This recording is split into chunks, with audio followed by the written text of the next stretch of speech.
Y vamos a estar en la epístola, vamos a leer del capítulo 2, Tito 2, 15 y Tito 3, 1 y 2. Ese es lo que voy a exponer, pero déjeme leer todo el capítulo 2, ¿ok? Para poder tener un poco de contexto. Acompáñame a Tito 2, 1, ¿verdad? Allá un poco más abajo. ¿Lo tiene? Muy bien.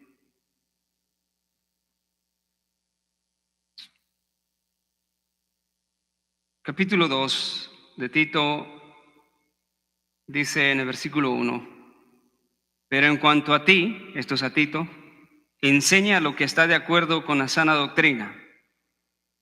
Los ancianos deben de ser sobrios, dignos, prudentes, sanos en la fe, en el amor y en la perseverancia. Asimismo, las ancianas deben de ser reverentes en su conducta, no calumniadoras, ni esclavas de mucho vino, que enseñen lo bueno, que enseñen a las jóvenes a que amen a sus maridos, a que amen a sus hijos, a ser prudentes, puras, hacendosas en el hogar, amables, sujetas a los maridos, para que la palabra de Dios no sea blasfemada. Asimismo, exhorta a los jóvenes a que sean prudentes. Muéstrate en todo, esto es a Tito, muéstrate, Tito, como pastor, muéstrate en todo como ejemplo de buenas obras, con pureza de doctrina y con dignidad, con palabra sana e irreprochable, a fin de que el adversario se avergüence al no tener nada malo que decir de nosotros. Exhorta, Tito, a los siervos a que se sujeten a sus amos en todo, que sean complacientes, no contradiciendo, no defraudando, sino mostrando toda buena fe, para que adornen la doctrina de Dios nuestro Salvador en todo respecto. Porque la gracia de Dios se ha manifestado, trayendo salvación a todos los hombres, enseñándonos que, negando la impiedad y los deseos mundanos, vivamos en este mundo sobria, justa y piadosamente, aguardando la esperanza bienaventurada y la manifestación de la gloria de nuestro gran Dios y Salvador Jesucristo, quien se dio a sí mismo por nosotros para redimirnos de toda iniquidad y purificar para sí un pueblo para posesión suya, celoso de buenas obras. Versículo 15 que nos amerita. Esto habla, exhorta y reprende con toda autoridad. Que nadie te desprecie. Recuérdales que estén sujetos a los gobernantes, a las autoridades, que sean obedientes, que estén preparados para toda buena obra, que no injurien a nadie, que no sean contenciosos, sino amables, mostrando toda consideración para con todos los hombres. Palabra de Dios. Gracias, Padre, por tu palabra inerrante, tu palabra suficiente, autoritativa, que nos das siempre, domingo a domingo, Señor. Sea tu nombre glorificado. Ayúdame a poder explicar de una manera simple pero entendible, Señor, y ayuda a mis hermanos a poder entender lo que tú tienes para cada uno de nosotros en esta tarde.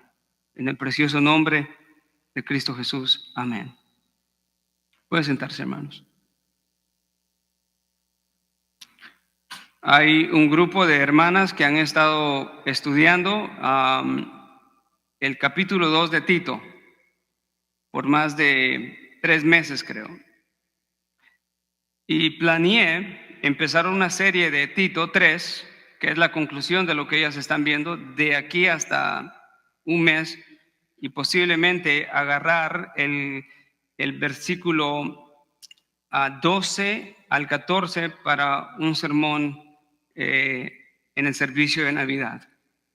Así que me estoy saltando ese texto, pero con un propósito.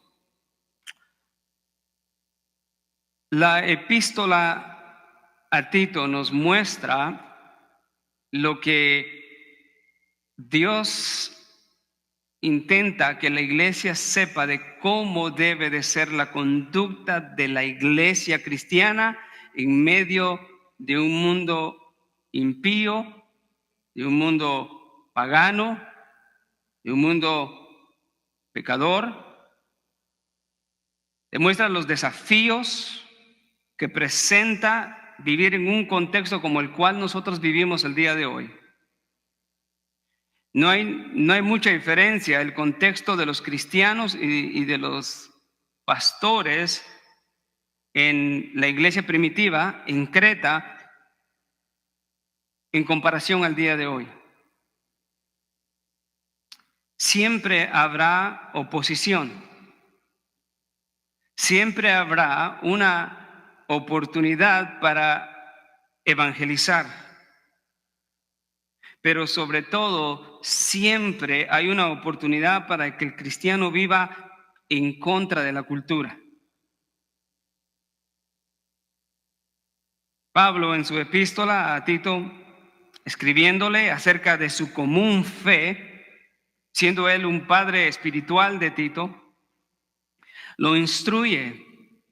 Y se recordarán que en el capítulo 1, versículo 5, le da la razón por cuál fue el motivo que él lo dejó en Creta. Y le dice, por esta causa te dejé en Creta. Creta era una isla considerada como la isla de las 100 iglesias. Tenía no solamente varias iglesias que habían sido plantadas, pero era una isla llena de una influencia inmoral, de idolatría. Existía una influencia judía, legalista en esa isla, y ahí el Señor, en su voluntad amorosa, planta iglesias. Hasta ahí llegó el evangelio. Y Pablo le dice, por esta causa yo te dejé en Creta, para que pusieras en orden lo que queda y que designaras ancianos en cada ciudad como te mandé. En cada ciudad se refiere a todas las ciudades donde había una posibilidad para plantar una iglesia. Ahora, no debemos de pensar que estas iglesias eran como templos, no, como tal los conocemos hoy en día.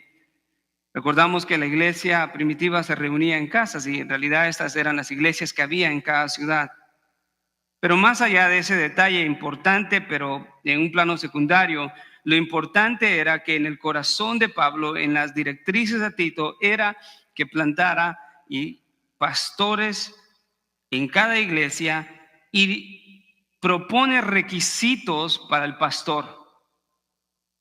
No los vamos a revisar todos, pero los requisitos para el pastor tenían que ver primero con su moralidad en el ámbito de la familia, en el círculo de la familia. Su testimonio dentro de la familia, su moralidad dentro de la familia, pero también los requisitos incluyen aparte su moralidad y su testimonio fuera de la iglesia. Y él le dice, estos hombres que deben de ser instituidos como pastores, debe de ser si alguno de ellos es irreprensible. No está hablando de perfectos, pero sí está hablando de hombres que no tengan nada que se les pueda comprobar como cierto. Que sean maridos de una sola mujer, que tengan hijos creyentes, que sus hijos no estén haciendo cosas que traen vergüenza al evangelio. Que sean hombres irreprensibles como administradores de Dios, que sean no obstinados, que no sean iracundos, que no sean dados a la bebida, que no sean pendencieros, que no sean amantes de ganancias deshonestas. Pero sobre todo en el versículo 9 recuerda que de todas estas cosas ellos deben de ser hombres que retienen la palabra fiel conforme a la enseñanza de la sana doctrina. El versículo 10 en adelante nos muestra el desafío de ministrar en medio de falsos maestros, hombres que se infiltran dentro de las casas y destruyen familias. Versículo 11, a quienes es preciso, dice Pablo, tapar la boca porque ellos trastornan familias. Los acusa de ser religiosos, que siguen mitos, hombres corrompidos, incrédulos, con una conciencia corrompida, que profesan conocer a Dios, pero con sus actos niegan que verdaderamente lo conocen. Estos hombres, dice Pablo, son abominables, desobedientes e inútiles para cualquier obra buena. Y ese es el contraste en la epístola de Tito, que nos habla de las buenas obras repetidamente. Por lo menos se menciona de 5 a 6 veces explícitamente las buenas obras. Y aquí es una de estas, solo que es de una manera negativa, diciendo que aquellos hombres corruptos que se infiltran dentro de la iglesia, como hombres que van con la intención de dañar familias y de corromper el evangelio, son inútiles para cualquier obra buena, pero no es así con los hijos de Dios. Los hijos de Dios están preparados para toda clase de buenas obras. Efesios 2:8 nos dice que nosotros no fuimos salvos por obras, para que nadie se gloríe, sino más bien que fuimos salvos por gracia, por medio de la fe. Y esto no de nosotros, sino un don de Dios. Pero habla al final de esos versículos 9 y 10, habla de que si los creyentes hacen obras, pero esas obras no son un medio para alcanzar la salvación, sino son un resultado de la salvación. Y lo hermoso de Efesios 2:8 al 10 es que nos dice la Escritura que estas obras han sido preparadas de antemano por nuestro Dios para que nosotros caminemos en ellas. O sea, hay un contraste entre la habilitación por la naturaleza nueva del creyente en su corazón para estar dispuesto y vivir, caminar en estas buenas obras. No es difícil para el creyente, o más bien no es imposible.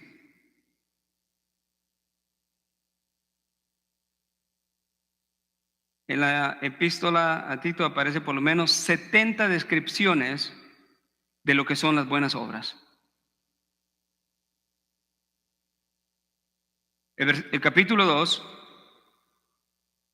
dice, pero en cuanto a ti, esto es Tito, enseña. Sería bueno que me siguiera con la Biblia abierta. Pero en cuanto a ti, enseña lo que está de acuerdo a la sana doctrina. Dice, los ancianos deben de ser sobrios, prudentes, sanos en la fe, en el amor y la perseverancia. No está hablando de los ancianos pastores dentro de la iglesia, sino está hablando en este caso, se está refiriendo a los hombres de edad avanzada. Asimismo, las ancianas deben de ser reverentes, con una conducta que honra a Cristo, no calumniadoras, que sean ejemplo para las mujeres más jóvenes, que les enseñen a amar a sus maridos, no irrespetarlos, que sean prudentes, puras en el hogar, amables, sujetas a sus maridos, para que la palabra de Dios no sea blasfemada. Vea que la conducta de los creyentes tiene un fin, tiene un propósito. Y la conducta de los creyentes es o levantar gloriosamente la palabra de Dios y que no tenga tropiezo para que pueda entrar en el corazón y la mente de la gente a quienes le predicamos. Ese es el propósito de la conducta piadosa del creyente. A eso es lo que Dios está apuntando. Eso es lo que Pablo está instruyendo aquí a Tito, que instruya a la iglesia, a los ancianos y a las ancianas. Porque su conducta evitará que la palabra de Dios sea blasfemada. Voy a explicar un poco de esto, por qué esto es importante más adelante, pero asimismo exhorta a los jóvenes a que sean prudentes. Pero el versículo 7 le dice, pero tú, Tito, pastor, pero tú muéstrate en todo como ejemplo de buenas obras, con pureza de doctrina y con dignidad. Será imposible que un ministro pueda ser ejemplo en buenas obras fuera de la palabra de Dios. Pablo aquí no está apuntando a actitudes morales,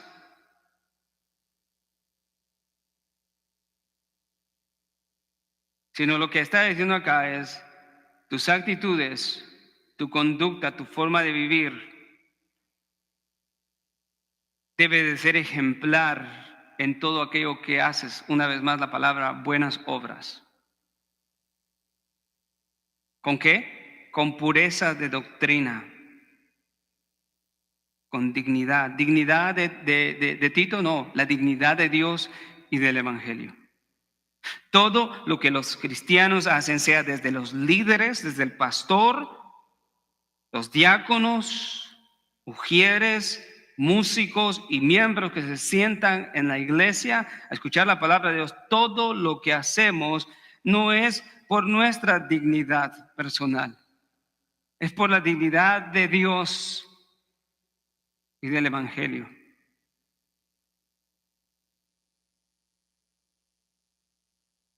Exhorta a los siervos. En este tiempo los siervos o los esclavos, la palabra es esclavos en el original.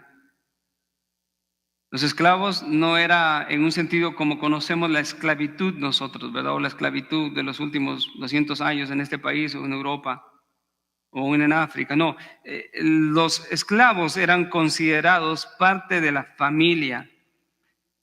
Muchos esclavos en el tiempo bíblico eran esclavos bajo su propia voluntad. Algunos obtenían su libertad y no preferían irse, querían quedarse con sus amos porque les iba bien.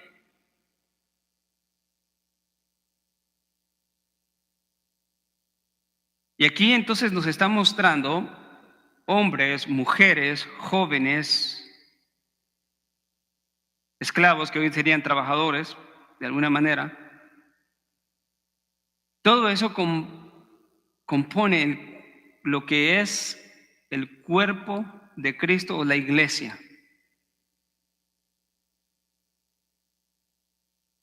Todos son miembros de la iglesia, los hombres, las mujeres. No, los hombres no son más miembros de la iglesia que las mujeres, o los mayores son más miembros de la iglesia que los jóvenes.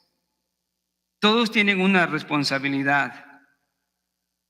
Y todo lo que se dice de cada miembro de la iglesia, que hemos leído brevemente y rápidamente, aplica a todos.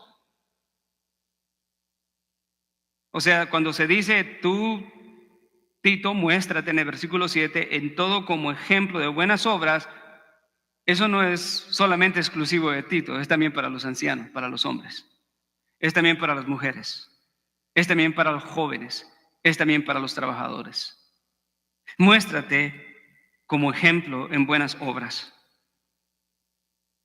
Y el versículo 10 dice, no defraudando, sino mostrando toda buena fe para que adornen, que adornen la doctrina de Dios, nuestro Salvador, en todo respeto. La pregunta es, amados hermanos, ¿necesita el Evangelio adorno? ¿Necesita el Evangelio que yo lo adorne?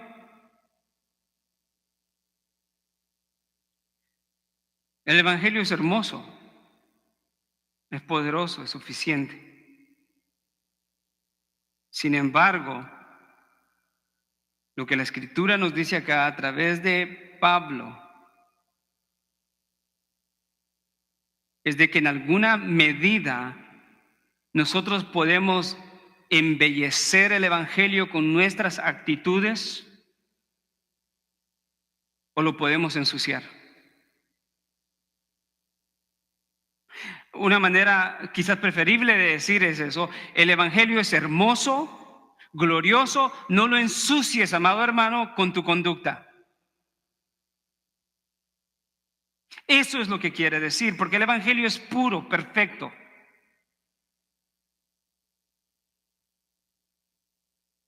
Pablo está haciendo ese llamado urgente a la iglesia el día de hoy también. Dios mismo está haciendo ese llamado a la iglesia. El evangelio es glorioso, no tiene defectos, es perfecto. Cristianos, con su conducta y su manera de actuar, mantengan la belleza del glorioso evangelio. Manténganlo adornado, no pongan una cortina sucia enfrente del evangelio. Y entonces, cuando eso no sucede, la gente que defrauda, que no es sabia, que no camina en santidad, que son irreverentes, que contradicen, el evangelio es vituperado.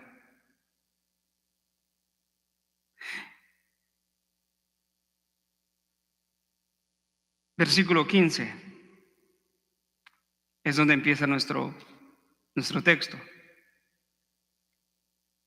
Sabiendo que Dios está interesado en la conducta de los creyentes, que incluye desde los pastores hasta los miembros laicos, en todas las áreas de la iglesia. La pregunta surge: ¿de qué manera requiere Dios que los pastores dirijan la iglesia? Dios demanda que los pastores ministren la palabra con autoridad. Dios demanda que los pastores ministren sin ser menospreciados.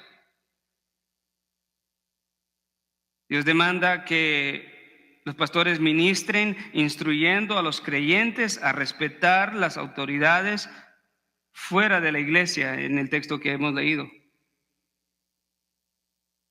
Y también Dios demanda que los pastores instruyan constantemente a la iglesia para vivir para toda buena obra. Para toda buena obra.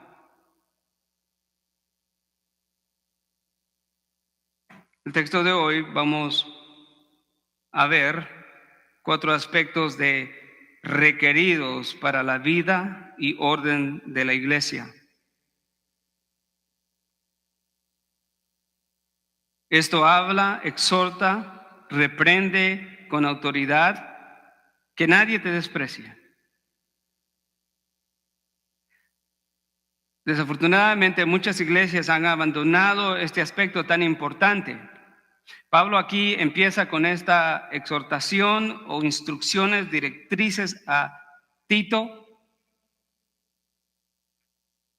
en lo que debe de ser el deber del pastor. Lo que el pastor hace, amados hermanos, dentro de la iglesia no es definido por la cultura. Claro, la cultura tiene demandas de lo que debe de ser el pastor y lo que debe de ser la iglesia. Lo que el pastor debe de ser y cómo debe de dirigir a la iglesia para que la iglesia sea conforme a la voluntad de Dios y a su palabra, tampoco es definido por opiniones personales o gustos. Recientemente leí que hay muchos seminaristas que se están quejando con los seminarios que los prepararon porque, según ellos dicen, el seminario no me preparó para ministrar realmente en la iglesia local. ¿A qué se refieren ellos? Que cuando llegan a la iglesia, los miembros de la iglesia tienen una visión de lo que la iglesia debe de ser que no es bíblica. Y entonces surgen las presiones Pastor, cambia esto aquí. Pastor, mira, no prediques de esta manera. ¿Por qué solamente predicas en Mateo? ¿Por qué solamente predicas acá? ¿Por qué solamente hablas de Cristo? Mira, la música no debe de ser así. A mí me gustaría también tocar esto así. O pastor, no debes de tratar de esta manera esto. Debes de hacerlo de esta otra manera. Y entonces los ministros literalmente se están quejando con los seminarios. No me enseñaste a cómo cumplir con las demandas de la gente. Pero eso es una noción equivocada.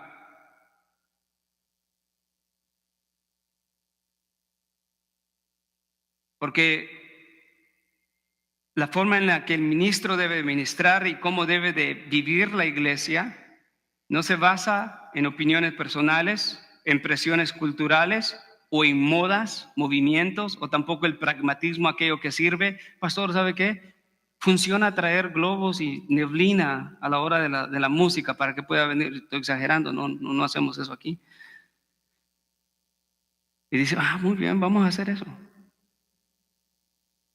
Pastor, la gente se aburre en el sermón, por favor, predique 15 minutos. No, los gustos personales, las ideas propias, ya sean culturales o tradicionales, no definen lo que la iglesia de Cristo debe de ser en cuanto a los ministros y en cuanto a la vida de los creyentes. El problema, amados hermanos, es de que el pastorado y la vida de la iglesia se ha rebajado mucho en estos tiempos. Y entonces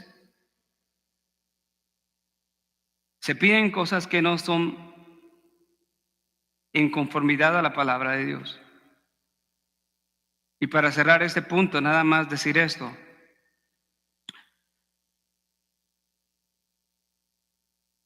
La forma en la que todo creyente o todo pastor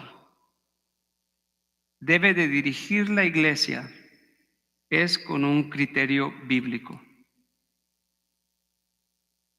Una base fundada en las Escrituras.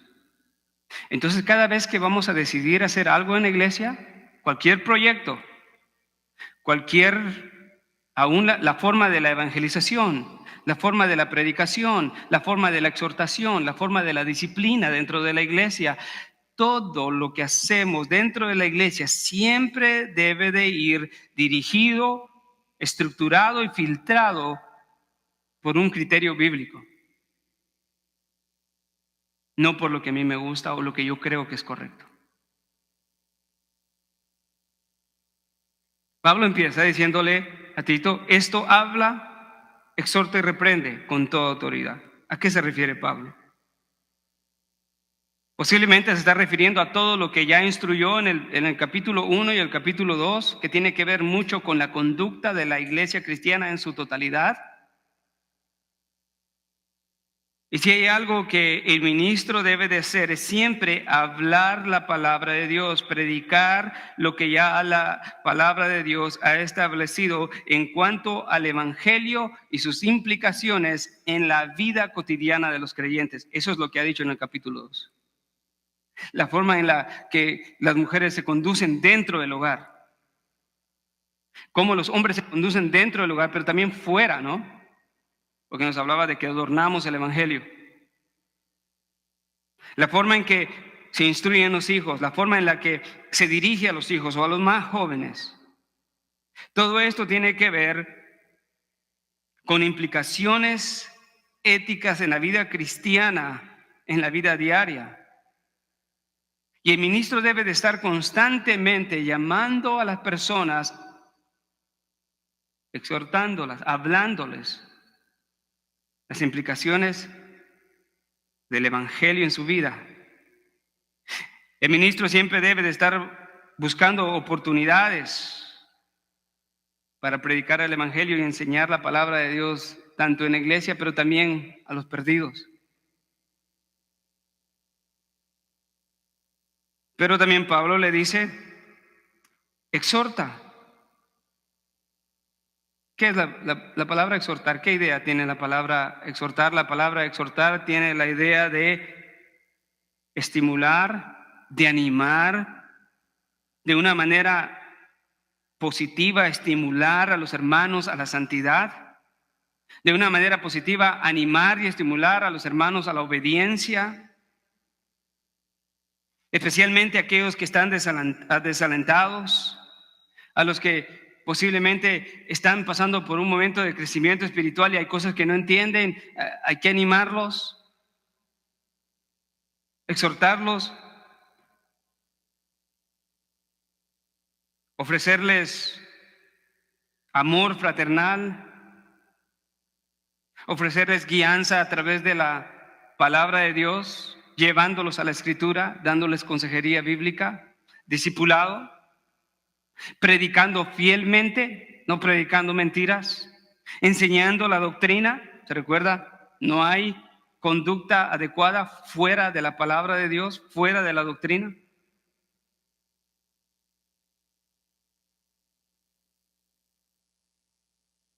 La exhortación incluye todo eso por amor.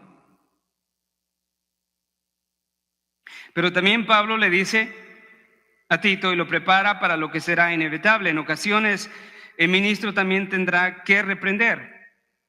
Ahora, podemos pensar que la reprensión es la que tiene que ir con la autoridad, pero en realidad todos los aspectos, hablar, exhortar y reprender, tiene que ir con autoridad. Pero reprender asume amonestar necesariamente.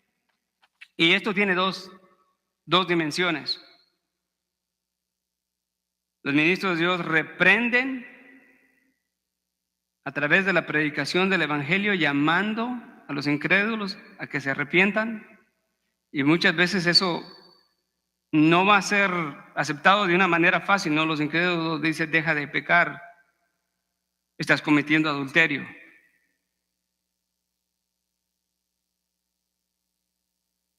Estás amando más el dinero que a tus hijos y a tu familia.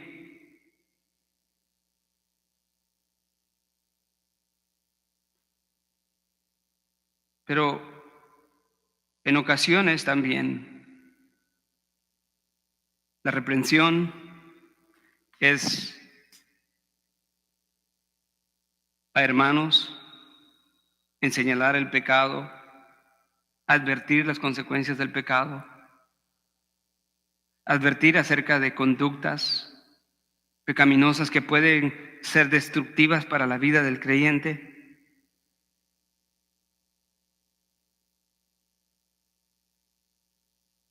Y Pablo le dice a Tito, habla, exhorta, reprende con toda autoridad. Algo que apoya mucho estas directrices, en realidad estos son 3 imperativos que están denotando una actitud continua. O sea, no le está diciendo exhorta solo una vez, sino exhorta siempre, habla siempre, reprende siempre.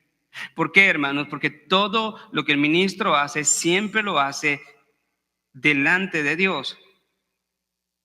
Vaya conmigo a 2 de Timoteo,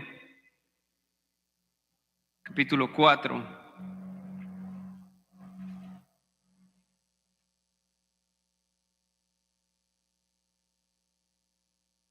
Creo que veamos algo importante de lo que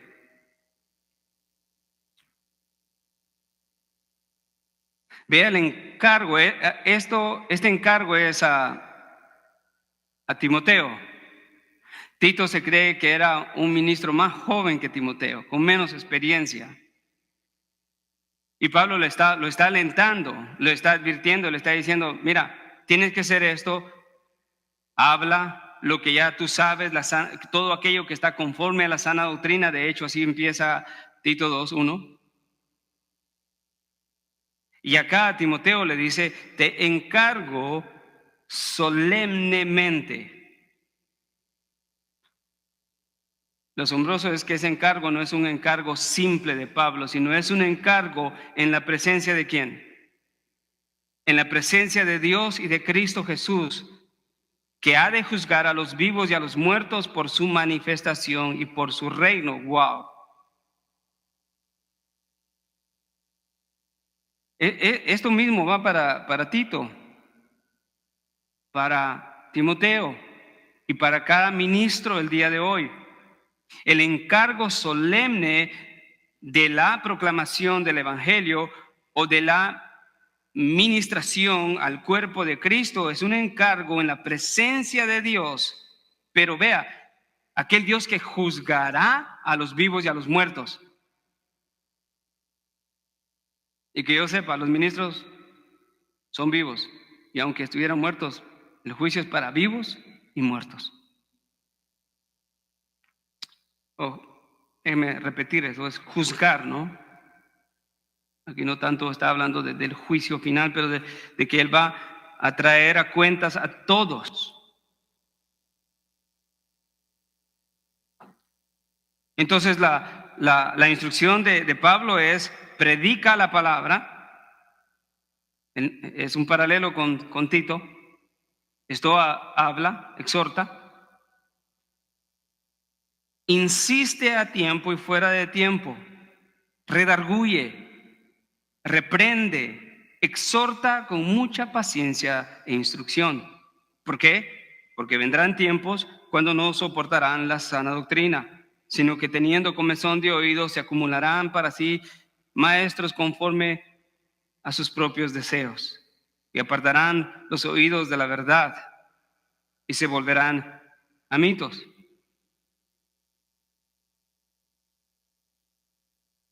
La necesidad de reprender lleva como fin mantener la pureza del Evangelio y la santidad de los creyentes. No es una casualidad que Pablo esté concluyendo acá en el versículo 15 y lo use como un puente de transición para decir todo esto, la forma en la que debe de vivir la iglesia, los ancianos, las ancianas, los jóvenes, todo esto habla y exhorta y reprende con toda autoridad.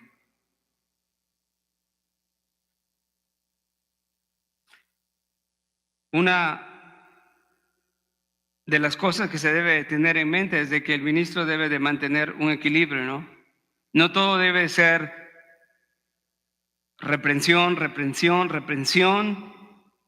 al punto que se vuelva en algo hostigoso y se vuelva en una carga para la gente, para la iglesia. Pero tampoco eso significa de que el ministro debe de aceptar cosas destructivas o actitudes negativas que en esencia diluyen el poder del Evangelio en la vida de las personas. Entonces la pregunta para muchos sería: ¿quiénes están dispuestos a aceptar la disciplina? ¿Estamos dispuestos a aceptar la disciplina de Dios? ¿Quiénes están dispuestos a recibir la reprensión de parte de Dios? Usualmente cuando esto sucede, el orgullo se alza, pero Dios no busca un pueblo orgulloso, sino Dios busca un pueblo creado para buenas obras. Lo que el Señor demanda de sus hijos, como lo hemos visto en Mateo, capítulo 18, Dios quiere que sus hijos sean humildes, que tengan en cuenta, que sean considerados, cómo su actitud humilde o orgullosa afecta a los demás, pero en este caso su propia vida en aceptar disciplina. Hermanos, hoy en día la autoridad en nuestra cultura es rechazada.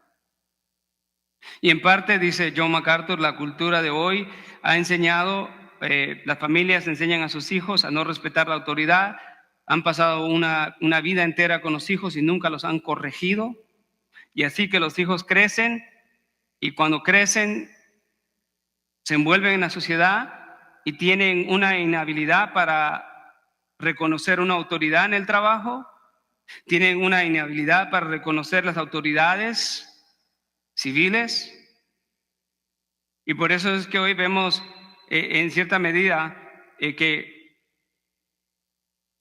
el título de líder lleva consigo mismo el sinónimo o la idea de desprecio. ¿Por qué? Porque aprendemos que los líderes políticos son perversos. ¿Y quién le confía a un líder político, no? Bueno, entonces se justifica eso, ¿no? Y dice, bueno, son hombres puestos en autoridad, pero se pueden blasfemar, se pueden criticar, se pueden incluso hasta difamar, y está correcto, porque son líderes, son autoridad, y la autoridad no significa nada.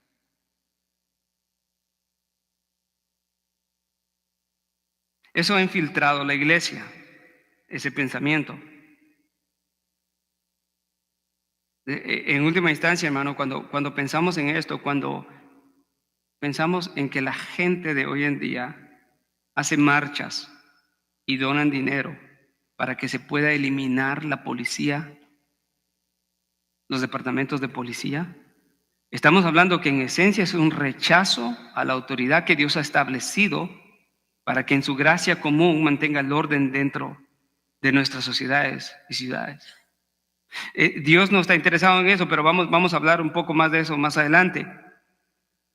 Sin embargo, les decía que esto ha infiltrado la iglesia de hoy en día, y por esa razón los ministros hoy en día se ven presionados. Y la pregunta para cada ministro es, ¿estoy dispuesto a aplicar la disciplina? ¿A exhortar cuando debo de exhortar? ¿A reprender cuando debo de exhortar? ¿Y hablar la verdad cuando debo de hablar? Creo que el mandato de Pablo a Timoteo en el capítulo 4 es: predica a tiempo y fuera de tiempo.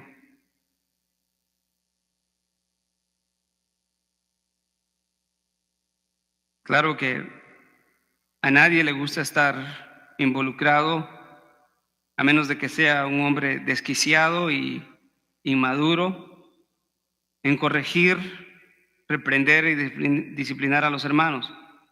Eso no es placentero. Y sin embargo, el ministro que no aplica la disciplina y el orden de Dios con autoridad dentro de la iglesia, no solamente le está fallando a Dios, sino le está fallando a la iglesia. Ahora, se dice que tiene que ser con autoridad, pero ¿qué clase de autoridad? Porque la autoridad a veces se puede malentender, ¿verdad? Entonces, Pablo está diciendo a Tito: habla todas estas cosas, exhorta y reprende con toda autoridad. En primer lugar, lo que Pablo no le está enseñando a Tito acá, que te respeten porque tú eres un ministro, que te respeten porque tienes cualificaciones, tienes conocimiento. O sea, la autoridad no viene por conocimiento o nivel de educación. Tampoco la autoridad tiene que venir por edad. Tampoco se le puede negar el respeto a alguien por su corta edad y decir a otro se lo doy porque es más viejo. No, esa lógica no es lo que la Biblia nos enseña. Tampoco la autoridad debe de ser por posiciones. Tampoco la autoridad con la que debe de hacer el ministro debe de ser por jerarquía. ¿De qué autoridad se refiere acá, Pablo? ¿Con qué autoridad debe de hacer esto, Tito? Bueno, el versículo 1, véalo conmigo. De ahí mismo, del capítulo 2. Pero en cuanto a ti, Tito, enseña lo que está de acuerdo con la sana doctrina. A eso se refiere. A la sana doctrina, la palabra de Dios. En otras palabras, Tito no iba a ejercer la exhortación y la reprensión fuera de la sana doctrina, fuera de la palabra de Dios. Y entonces eso nos ayuda a entender, amados hermanos, de que hoy en día, al igual que en aquel entonces, ningún pastor tiene ninguna autoridad sobre ningún miembro de la iglesia fuera de lo que las escrituras permiten. Y entonces esa no es autoridad inherente en el ministro, ¿sí me entiende? Sino es una autoridad delegada de parte de Dios, a tal punto que usted se recordará que para los cristianos la palabra de Dios es la máxima autoridad. Es la regla máxima de autoridad. Así es que tiene un efecto el obedecerla o el desobedecerla. Y entonces, la autoridad que aquí se refiere es todo aquello que está en conformidad a la palabra de Dios. Un pastor, por ejemplo, no le puede decir a alguien, ¿sabe qué, hermano? No me gusta que usted ande comiendo pastel de chocolate. Un ejemplo, ¿no? ¿Qué autoridad tiene para decirle eso? O no me gusta que se ponga ese color de ropa. No. Pero si el pastor viene y le dice, hermano, el pecado de lujuria lo tienes que dejar, es otra cosa. Hermano, has estado hablando, mintiendo a la iglesia. Eso es otra cosa. El pastor no es la norma. Dios es la norma de ley. Él es la autoridad. Y así que le da a los ministros esa autoridad, pero no es una autoridad inherente en ellos. A tal punto que si una persona desobedece una exhortación, una reprensión y un consejo de parte de un ministro que diligentemente le está dando los consejos a través de la escritura, cuando se desobedece, no se desobedece al ministro, sino se está desobedeciendo a Dios. Tengo que aclarar, ¿no?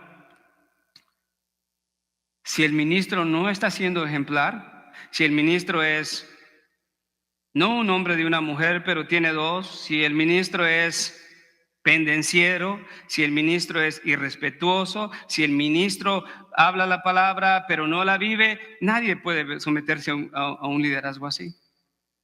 Es más, yo le diría, salgamos corriendo, hermanos, inmediatamente. Entonces entiende que esta no es una autoridad inherente en los ministros, sino es una autoridad delegada de parte de Dios que siempre se conforma a las escrituras. Y por eso es que Pablo le dice, entonces podemos entender la siguiente frase en el versículo 15 que le dice, que nadie te desprecie. Esta no es la primera vez que Pablo dice esto. En primera de Timoteo 4:12 dice, ninguno tenga en poco tu juventud, sino sé ejemplo de los creyentes. ¿En qué? En palabra, conducta, amor, espíritu y pureza. Ahora, este mandamiento de que nadie te desprecie no es algo que Tito podía controlar, ¿verdad? ¿Por qué? En un sentido no lo podía controlar, pero en otro sentido sí, porque en realidad hay ministros que son menospreciados y a quien nadie puede escuchar es porque son ministros que definitivamente nunca se conducen en amor, siempre tienen un espíritu de contienda, siempre andan usando a la gente, no son hombres de fe, parecieran incrédulos, son hombres que siempre son combatientes y lo menos que se escucha de ellos es una palabra de aliento y de amor. Entonces, claro, habrá mucha gente que pueda menospreciar a alguien así. Pero en el caso de Tito sabemos que ese no era el caso. En el caso de Tito se refería más bien a la oposición que iba a encontrar. En cierta manera, Pablo está preparando a Tito diciéndole que nadie te menosprecie, porque exhortar, reprender y hablar todo lo que está en conformidad a la sana doctrina traerá oposición. Amén. Que nadie te menosprecie. ¿Por qué es importante que nadie menosprecie el trabajo de los ministros? Ya vimos que no es por la dignidad de ellos, más bien es por la dignidad de la obra que se les ha encargado. ¿Entendemos la diferencia? Pero claro, es apropiado apreciar a un ministro. Pero este menosprecio tiene que ser erradicado si el ministro es un ministro fiel.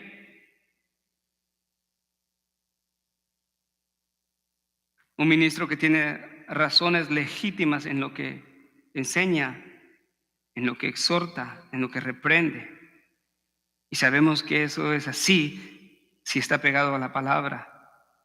Un ministro de Dios no puede acobardarse ante las actitudes anti-autoritativas de ciertas personas.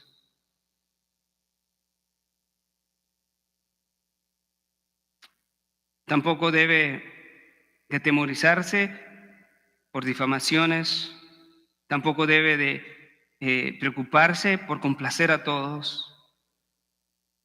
En realidad tiene una obra difícil, y la obra no es ser fiel a los deseos y opiniones de la cultura y de las ideas individuales a veces de lo que es el ministerio, sino él tiene la responsabilidad de ser fiel a Dios.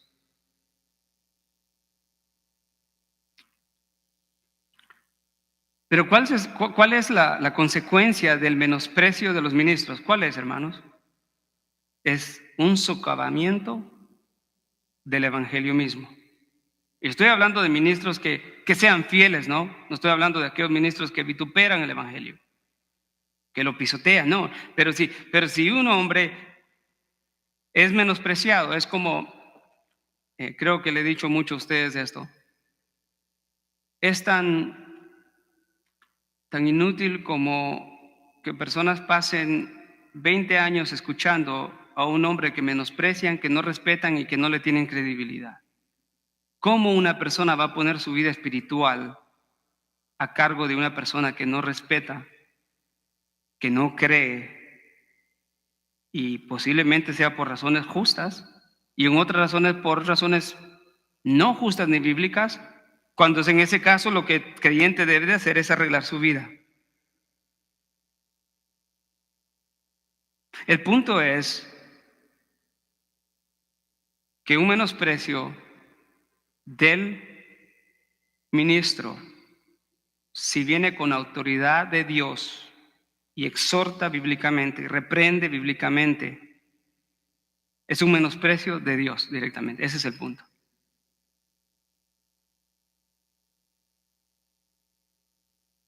En Hechos 28, vea la gran responsabilidad. Hechos 20.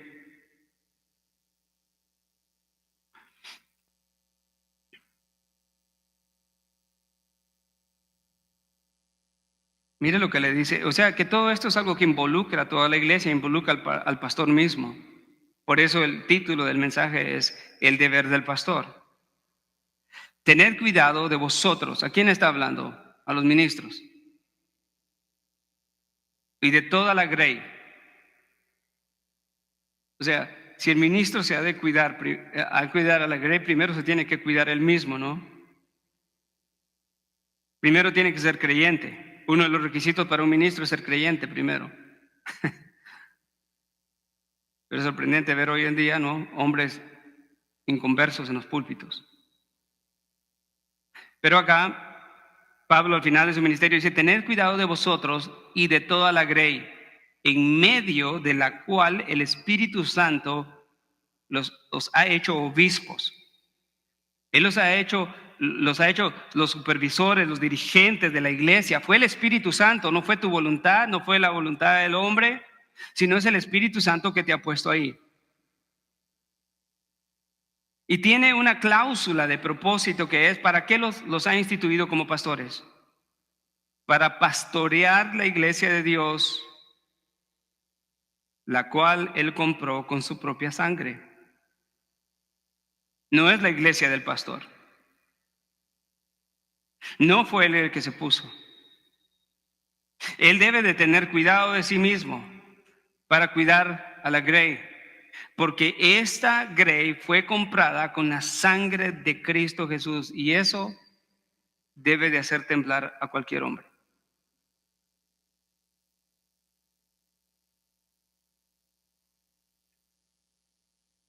La responsabilidad es mucha, entonces, ¿no? Entonces no se puede menospreciar el ministro que Dios legítimamente ha establecido. ¿Sí me entiende?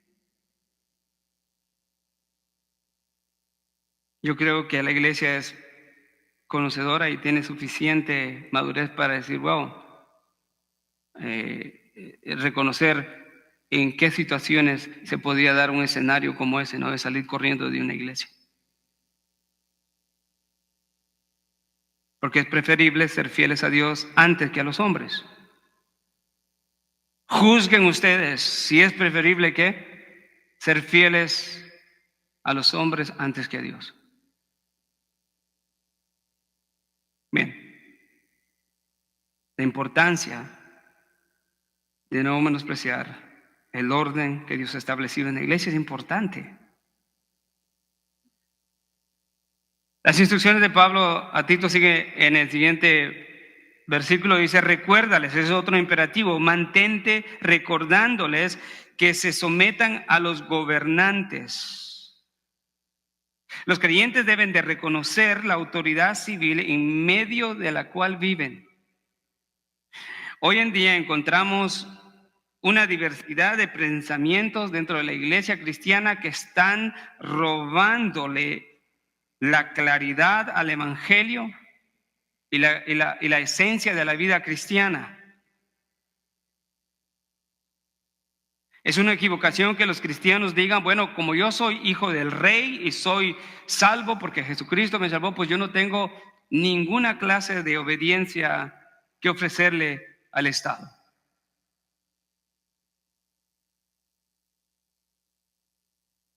Eso sería una clase de pietismo religioso. Romanos 13, 1, ¿qué nos dice? Vaya conmigo, vamos a verlo. Romanos 13, 1. Sométase toda persona a las autoridades que gobiernan, porque no hay autoridades sino de Dios. Y las que existen por Dios son constituidas. Wow. En primer lugar, el orden, las autoridades que existen en nuestras sociedades son un medio de la gracia común de Dios. Imagínese lo que no sería tener un departamento de policía en tu comunidad y que los criminales pueden ir a la hora que quieran y entrar a tu hogar y agredirte. O que vayas por la calle caminando con tu familia y te despojen de todas tus propiedades. En realidad, la sumisión a las autoridades también es una sumisión a Dios, porque son establecidas por Él, de acuerdo a Romanos 13. Ahora, la sumisión a las autoridades no es absoluta. Por ejemplo, los cristianos no están a favor del aborto. Y no podemos someternos a las autoridades en ese aspecto. Cuando una ley contradice a Dios, ¿se obedece a quién? Primero se obedece a Dios. Pero aquí Pablo está diciendo que aún los creyentes tienen una responsabilidad Aunque haya corrupción y los gobiernos y las autoridades no sean perfectas, mas sin embargo hay algo todavía en esas autoridades que todavía tienen un sentido legítimo para obedecerlos, siempre y cuando no contradigan a Dios. Todos deben de pagar sus impuestos, todos deben de ser honrados en los negocios, todos deben de cumplir con todo aspecto laboral. Es incoherente que un cristiano vaya a un trabajo y se siente 4 horas y pida 8 horas de trabajo, ¿no?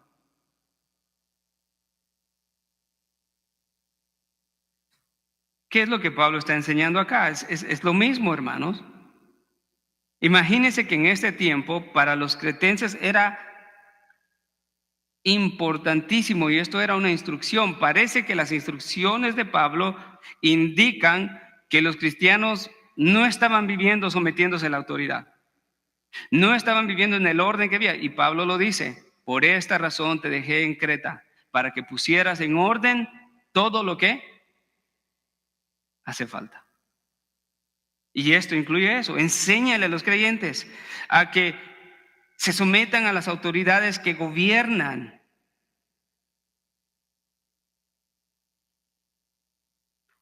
Que se sometan a los gobernantes, a las autoridades. Y la palabra ahí es que sean obedientes. Y dijimos que no es una obediencia absoluta, sino una obediencia siempre y cuando los principios de la palabra de Dios no estén siendo violados. Pero aquí termina este versículo 1 diciendo Pablo que estén preparados para toda buena obra. ¿Qué buena obra? No nos está llamando al activismo cívico, ¿verdad? A salir a protestar en contra del gobierno o a favor del gobierno. Pero hay causas en la sociedad que no necesariamente son cristianas que nosotros deberíamos de estar apoyando, ¿no? ¿Por qué? Porque eso habla también de nuestro testimonio como creyentes.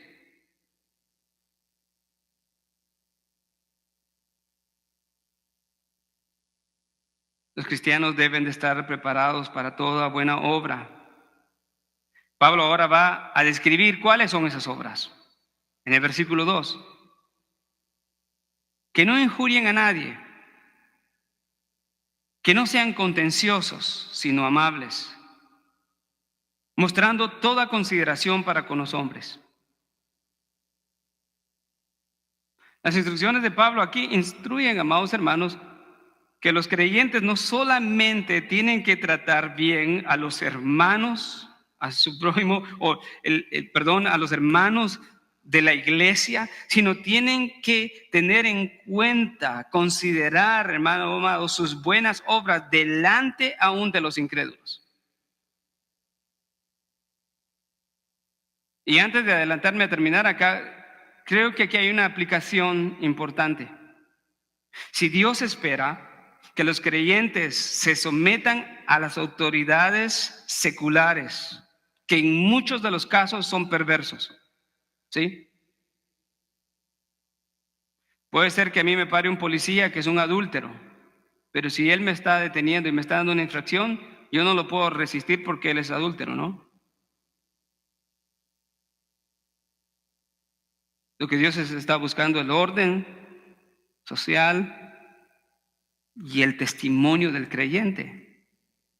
El punto de decirle esto es que si Dios espera que nosotros nos sometamos como creyentes y nos sujetemos no a esclavitud, sino a obediencia a todas las autoridades que nos gobiernan, y que seamos obedientes a ellas y que no los tratemos mal, ¿cuánto más Dios espera que hagamos eso entre los hermanos? Es una implicación de eso, ¿no? Si Dios espera que la gente se someta a los gobernantes, Dios espera que se sometan unos a otros entre creyentes. Si Dios espera que los cristianos se sometan a toda autoridad y que sean obedientes en todos los aspectos y que estén preparados para toda buena obra, bueno, el Señor espera de igual manera que los creyentes se sometan a los pastores. Ahora, si una persona no se somete al orden establecido por Dios en la iglesia local, estoy seguro que va a violar muy fácilmente todos los aspectos de las autoridades establecidas por Dios allá afuera.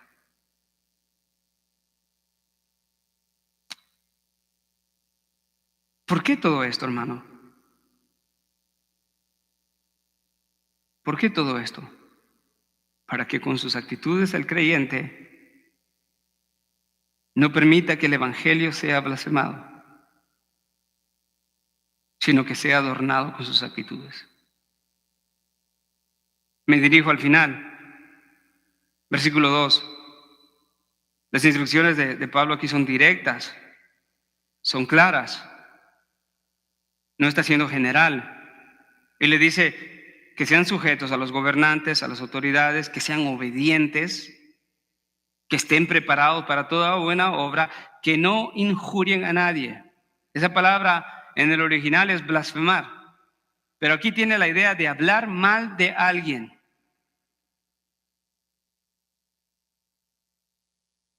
O sea, Dios está enseñando a la iglesia que el hecho que las autoridades sean corruptas y que no se conformen siempre a la voluntad de Dios, no le da el derecho al creyente a decir, mira estos individuos, ta.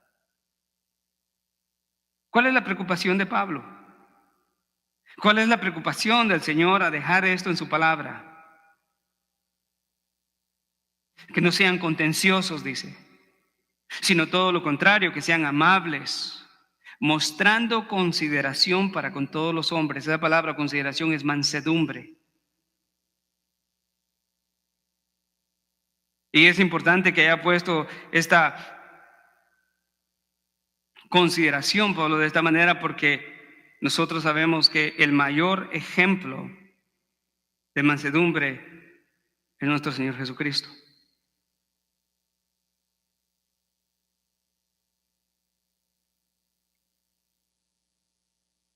La obediencia expresa la sumisión real primeramente a Dios. Los creyentes deben de estar dispuestos en todo tiempo para buenas obras, dentro de la iglesia como fuera de la iglesia. Siempre el creyente debe de tener una disposición positiva para poder dar un buen testimonio.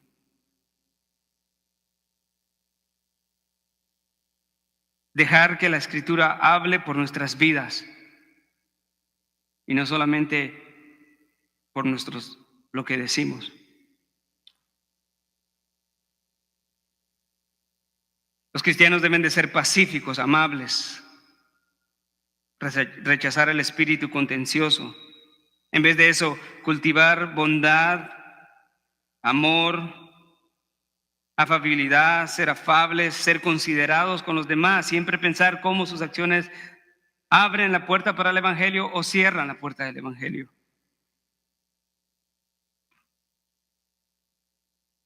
Sin excepciones, amados hermanos, la palabra del Señor nos enseña que el testimonio del creyente en todas las áreas de su vida afecta no solamente la vida de la iglesia, pero también la vida social. Y nosotros no vivimos aislados de este mundo, vivimos como una buena semilla en un mismo campo en donde crece cizaña. Pero lo hermoso del evangelio es que en contra de la naturaleza, a través de la iglesia de Cristo, hay cizaña que se convierte en trigo. Y de igual manera, es imposible que el trigo que es trigo se convierta en cizaña. Vosotros sois la sal y la luz del mundo. ¿Cómo dice Mateo? Las obras, así sean pues vuestras obras, para que los hombres glorifiquen a Dios. Nuestra conducta, producto del evangelio, a través de la dirección de los ministros y de la palabra de Dios, que es la máxima autoridad, nos ayuda a vivir la vida cristiana en este mundo lleno de pecado, idolatría y de un rechazo a la autoridad. Gloria a Dios por la gran bendición y el privilegio que nos da. Amén. Yo creo que este mensaje no es un mensaje de tristeza, es un mensaje de esperanza. Y de ver el orden, cómo Dios establece. Dios espera que los ministros sean obedientes entonces y que ministren la palabra con autoridad. Él desea que por causa del ministerio delegado no sean menospreciados. Él desea que los creyentes se sujeten a las autoridades y que estén siempre preparados para toda buena obra. Damos gracias al Señor. Amado Padre Celestial, te damos gracias por este día maravilloso, estar juntos y estar, Señor, considerando tu palabra en cuanto a estos 4 aspectos tan importantes para la vida de la iglesia, para la vida y para el orden de la iglesia, Señor. Señor, te pido, Padre, que esta palabra, Señor, no solamente quede en este día, palabras en el aire, sino que cada uno de nosotros la llevemos a nuestro corazón y que meditemos profundamente en ella, Señor. Y que podamos ver nuestra congruencia o desconexión con lo que tu palabra nos dice, Señor. Antes que todas las cosas, no queremos ser fieles a nosotros mismos o a nuestras ideas, sino queremos ser fieles a tu llamado, Señor. Te damos gracias, Señor, por este privilegio tan grande. En el nombre de Cristo Jesús. Amén. Amén.